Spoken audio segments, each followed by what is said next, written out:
निवेश प्रबंधन या पोर्टफोलियो प्रबंधन एक प्रक्रिया उन्मुख अभ्यास है। यह एक कठोर गतिविधि है जिसके लिए न केवल स्टॉक बल्कि प्रक्रिया की निगरानी की आवश्यकता होती है। इसलिए कृपया वीडियो को अंत तक देखें और पोर्टफोलियो प्रबंधन में मदद करने वाले इन 7 सुनहरे नियमों को जानें। नियम नंबर 1, जोखिम प्रोफाइलिंग। कोई भी निवेशक जो इक्विटी मार्केट में अपनी यात्रा शुरू करना चाहता है, उसे पहले जोखिम प्रोफाइलिंग करवानी होगी। जोखिम प्रोफाइलिंग में जोखिम के लिए भावनात्मक सहनशीलता और बहुत कुछ पर चर्चा की जाती है। यह निवेशक को खुद को बेहतर ढंग से समझने में मदद करता है और एसेट एलोकेशन रणनीति तय करने में बहुत मदद करता है। सीधे शब्दों में कहें तो जोखिम प्रोफाइलिंग में ईमानदारी से किए गए प्रयास से निवेशकों को पोर्टफोलियो में लार्ज कैप, मिड कैप और स्मॉल कैप की इष्टतम संख्या निर्धारित करने में मदद मिलनी चाहिए। यह सही दिशा में पहला कदम है और इससे निवेशकों को लाभप्रद स्थिति में आना चाहिए।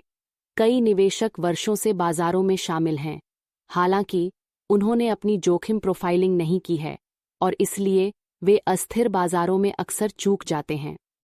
नियम नंबर 2, अपना निवेश क्षितिज चुनें, व्यक्तिगत स्टॉक के लिए नहीं। निवेशकों को निवेश क्षितिज के बारे में अस्पष्ट रूप से निर्णय लेते देखना बहुत आम बात है। ज्यादातर लोग 1 साल को लंबी अवधि मानते हैं, कुछ 3 साल मानते हैं, जबकि कुछ अन्य 5 साल को लंबी अवधि मानते हैं। वास्तव में, अगर कोई सख्त अवधि को लंबी अवधि के लिए रखता है, तो यह पोर्टफोलियो के स्वास्थ्य के लिए खतरनाक हो सकता है। आदर्श रूप से, किसी भी निवेश क्षितिज को एक पोर्टफोलियो के लिए रखा जा सकता है, न कि व्यक्तिगत स्टॉक के लिए, क्योंकि प्रत्येक पोर्टफोलियो घटक के लिए लंबी अवधि उसके व्यवसाय और उद्योग की प्रकृति के आधार पर अलग अलग होगी।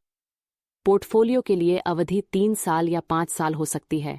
हालांकि पोर्टफोलियो में अलग अलग स्टॉक को शुरुआती खरीद के बाद 3 महीने, 6 महीने, 1 साल या 3 साल के भीतर बेचा जा सकता है। बहुत से निवेशक खुद से वादा करते हैं कि कंपनी में चाहे कोई भी बुनियादी बदलाव क्यों न हो, वे 1 साल तक स्टॉक को अपने पास रखेंगे। कुछ निवेशक कंपनी के बुनियादी सिद्धांतों के खराब होने के बाद भी स्टॉक को कभी नहीं बेचने का वादा करते हैं। अधिकांश निवेशकों के लिए दीर्घकालिक निवेश क्षितिज की अवधारणा अनिश्चित है।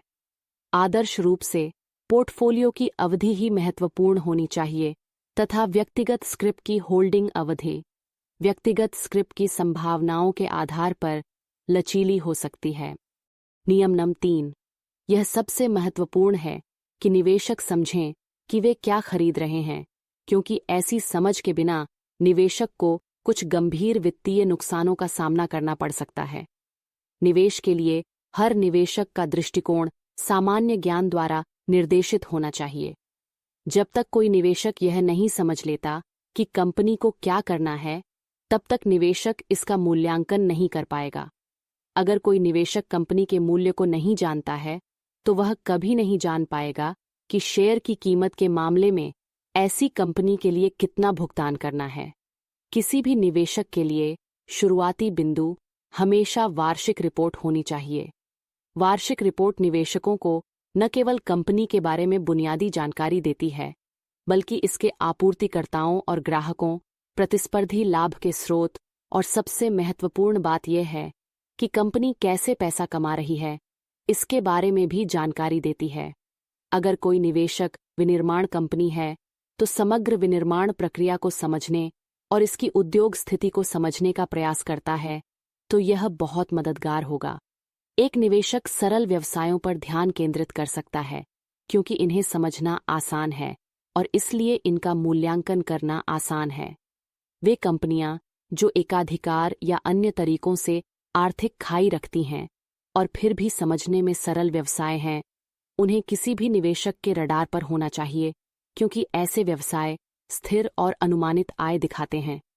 याद रखें, निवेश करते समय हमेशा नवीनता की लालसा होती है और हमें सरल बहुत उबाऊ लगता है। निवेश और पोर्टफोलियो प्रबंधन कभी-कभी उबाऊ हो सकता है। किसी भी शेयर को खरीदने से पहले निवेशक को कंपनी की मूल्य निर्धारण शक्ति का अध्ययन करना चाहिए और सामान्य ज्ञान को हावी होने देना चाहिए। नियम नंबर 4, निवेशक के तौर पर हम हमेशा पीई अनुपात, लाभप्रदता, लाभ मार्जिन और लाभ वृद्धि को लेकर चिंतित रहते हैं। नतीजों का मौसम आते ही तिमाही और साल दर साल मुनाफे में वृद्धि ही सुर्खियां बनती है। हालांकि कंपनी की वित्तीय सेहत को समझने के लिए बैलेंस शीट को अवश्य पढ़ना चाहिए। बैलेंस शीट कंपनी की परिसंपत्तियों, देनदारियों और इक्विटी पूंजी का विवरण प्रदान करती है। बैलेंस शीट के विश्लेषण से निवेशकों को यह जानकारी मिलेगी कि कंपनी पर कितना कर्ज है, क्या इन्वेंट्री जमा हो रही है और क्या कंपनी अपनी अतिरिक्त नकदी का समझदारी से निवेश कर रही है या इसे बहुत लंबे समय तक बेकार पड़ा रहने दे रही है। मुख्य बात कंपनी के कर्ज के स्तर का अध्ययन करना है। निवेशकों को इसे किसी भी कीमत पर नहीं छोड़ना चाहिए। एक मजबूत बैलेंस शीट अक्सर यह सुझाव देती है कि फर्म विस्तार के लिए अतिरिक्त नकदी का उपयोग कर सकती है या इसे नए लाभदायक उपक्रमों में लगा सकती है। बैलेंस शीट का अध्ययन करते समय निवेशक को यह भी याद रखना चाहिए कि परिसंपत्तियों के महत्वाकांक्षी मूल्यांकन के कारण कई बार बैलेंस शीट में वृद्धि हो सकती है। आमतौर पर अमूर्त संपत्ति, सद्भावना, बौद्धिक संपदा, ब्रांड का गलत मूल्यांकन किया जाता है और उन्हें परिसंपत्तियों के अंतर्गत रखा जाता है। निवेशकों को सावधान रहना चाहिए कि कंपनी अपने R&D व्यय को कैसे संभाल रही है, यानी क्या वह इसे व्यय के रूप में मान रही है या इसे पूंजीकृत करके बैलेंस शीट में जोड़ रही है।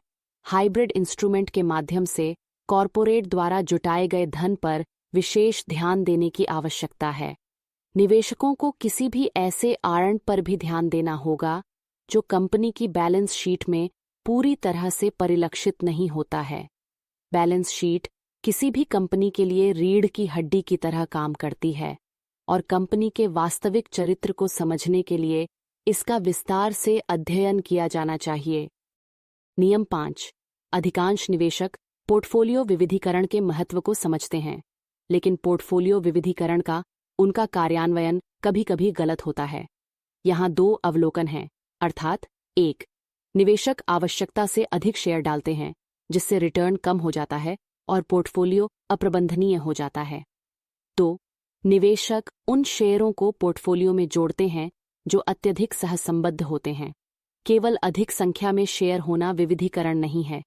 विविधीकरण से अधिकतम लाभ प्राप्त करने के लिए केवल उन मौलिक रूप से योग्य शेयरों को जोड़ा जाना चाहिए जो पोर्टफोलियो शेयरों से असंबद्ध हैं। उदाहरण के लिए, यदि पोर्टफोलियो में 2 या 3 बैंकिंग स्टॉक हैं, तो FMCG तेल और गैस या विशेष रसायनों के स्टॉक जोड़ना एक और बैंकिंग स्टॉक जोड़ने की तुलना में अधिक समझदारी भरा कदम होगा। इस प्रकार केवल यह पहचानना पर्याप्त नहीं है कि कोई स्टॉक निवेश के लिए मौलिक रूप से योग्य है या नहीं। यह पता लगाने के लिए पर्याप्त ध्यान दिया जाना चाहिए कि क्या यह पोर्टफोलियो विविधीकरण में मूल्य जोड़ सकता है और क्या यह पोर्टफोलियो में मौजूदा स्टॉक के साथ कम या कोई सहसंबंध नहीं दिखा रहा है। साथ ही याद रखें कि बाजार में सुधार के दौरान पोर्टफोलियो विविधीकरण काम नहीं कर सकता है। हालांकि सामान्य बाजार स्थितियों के तहत पोर्टफोलियो विविधीकरण बहुत उपयोगी है। नियम 6, बाजार के इतिहास का अध्ययन करने के बाद एक बात तो तय है कि बाजार कभी-कभी तर्कहीन हो सकते हैं और बाजार ऊपर और नीचे दोनों तरफ जरूरत से ज्यादा प्रतिक्रिया करते हैं। पोर्टफोलियो प्रबंधन एक सक्रिय प्रक्रिया है। पोर्टफोलियो का पुनर्गठन करते समय निवेशक को यह पता लगाना होता है कि बाजार में ऊपर और नीचे दोनों तरफ कोई अतिरिक्त हलचल तो नहीं हो रही है। निवेशकों को पीई जैसे प्रमुख मूल्यांकन अनुपातों के लिए दीर्घकालिक औसत जानने की जरूरत है। अगर बाजार दीर्घकालिक औसत से काफी ऊपर कारोबार कर रहे हैं, तो सतर्क रहने की जरूरत है, और जब बाजार दीर्घकालिक औसत से काफी कम पर कारोबार कर रहे हों, तो निवेशकों को और शेयर खरीदने के लिए उत्सुक होने की जरूरत है। बाजार की स्थिति का व्यावहारिक विश्लेषण यहाँ महत्वपूर्ण है और बाजारों में क्या हो रहा है, इसका सटीक अनुमान फर्क ला सकता है। नियम 7, निवेशकों द्वारा की जाने वाली सबसे आम गलतियों में से एक है अपना खुद का शोध न करना। जब भी कोई निवेशक खुद का शोध किए बिना बाजार में भाग लेता है तो उसे बाजार में नुकसान होने का जोखिम होता है। जब कीमतें निवेशक की उम्मीद के मुताबिक नहीं चलती हैं, ओवर ट्रेडिंग और खराब गुणवत्ता वाले शेयरों में फंस जाना उन निवेशकों के लिए एक आम समस्या है जो खुद का शोध नहीं करते हैं। एक स्पष्ट स्टॉक चयन रणनीति तैयार की जानी चाहिए। पोर्टफोलियो में किस तरह के शेयर होने चाहिए? क्या सेक्टर के लिए कोई प्राथमिकता है? पोर्टफोलियो में प्रत्येक स्टॉक का वेटेज क्या होना चाहिए? क्या समान वेटेज वाला पोर्टफोलियो बनाया जाना चाहिए? क्या उच्च लाभांश देने वाले शेयरों को अधिक वेटेज दिया जाना चाहिए? क्या ग्रोथ स्टॉक या वैल्यू स्टॉक आपके पोर्टफोलियो का हिस्सा होने चाहिए? क्या टॉप डाउन दृष्टिकोण अपनाया जाना चाहिए या बॉटम अप दृष्टिकोण अपनाया जाना चाहिए? और ऐसे कई और सवालों के जवाब कंपनियों पर अपना खुद का शोध करते समय दिए जाने चाहिए। उदाहरण के लिए, हमने जो देखा है वह यह है कि यदि हम 1000 करोड़ रुपए से अधिक बाजार पूंजीकरण वाले सभी सूचीबद्ध शेयरों को स्कैन करते हैं और केवल उन शेयरों की पहचान करते हैं जिन्होंने पिछले 5 वर्षों में लगातार लाभांश वितरित किया है, तो हम पाते हैं कि ऐसे शेयरों का औसत रिटर्न सेंसेक्स रिटर्न को मात नहीं देता है। हालांकि यदि हम केवल उन शेयरों को फिल्टर करते हैं जिनमें पिछले 5 वर्षों में ईपीएस प्रति शेयर आय वृद्धि साल दर साल डीपीएस प्रति शेयर लाभांश वृद्धि से बेहतर रही है, तो ऐसे शेयरों के सेट का औसत रिटर्न सेंसेक्स से बेहतर है। निवेशकों को एक विशेष स्टॉक पिकिंग रणनीति पर ध्यान केंद्रित करना चाहिए जिसे निष्पादित करना आसान और सरल हो। इस वीडियो को देखने के लिए, समय निकालने के लिए आप सभी का धन्यवाद। हम हमेशा निवेश, फाइनेंशियल और शिक्षा से संबंधित कुछ शैक्षिक वीडियो लाने की कोशिश कर रहे हैं जो एक आम व्यक्ति को बाजार को समझने में मदद करेंगे। इसलिए अधिक अपडेट के लिए हमारे साथ जुड़े रहें। कृपया लाइक और सब्सक्राइब करें। धन्यवाद।